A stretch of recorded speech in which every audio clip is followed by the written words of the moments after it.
पुरुषोत्तम मास महात्म्य 16वां अध्याय कथा श्री गणेशाय नमः। श्री कृष्णाय नमः। एक समय नैमिषारण्य में एक ऋषियों ने सूत जी से पूछा, हे महाभाग, पुरुषोत्तम मास के व्रत, दान, जप और कथा श्रवण का क्या फल है? कृपा करके कोई ऐसी कथा सुनाए जिससे इस मास की महिमा और स्पष्ट हो जाए। सूत जी बोले, हे ऋषियों, ध्यान पूर्वक सुनिए। ये कथा स्वयं भगवान पुरुषोत्तम की कृपा का अद्भुत उदाहरण है। प्राचीन काल में एक नगर में एक अत्यंत निर्धन ब्राह्मण रहता था।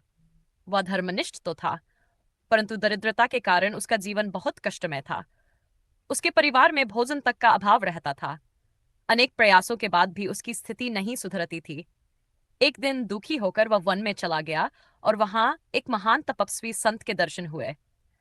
ब्राह्मण ने उन्हें प्रणाम करके अपनी व्यथा सुनाई।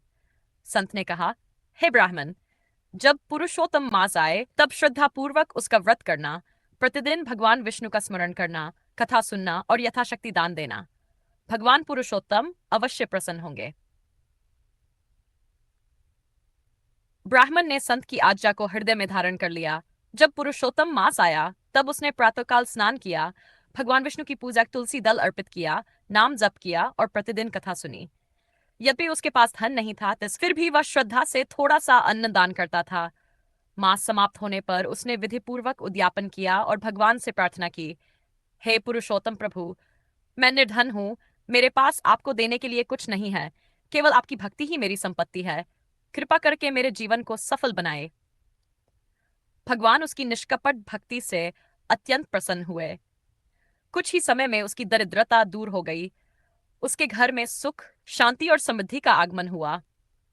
नगर के लोग भी उसके सदाचार और भक्ति से प्रभावित होकर उसका सम्मान करने लगे। सूत जी बोले, हे ऋषियों, जो मनुष्य पुरुषोत्तम मास में श्रद्धापूर्वक व्रत करता है, कथा सुनता है, भगवान विष्णु का स्मरण करता है और अपनी सामर्थ्य के अनुसार दान देता है, उसके पाप नष्ट हो जाते हैं तथा उसे इस लोक में सुख और अंत में भगवान के धाम की प्राप्ति होती है। कथा के अंत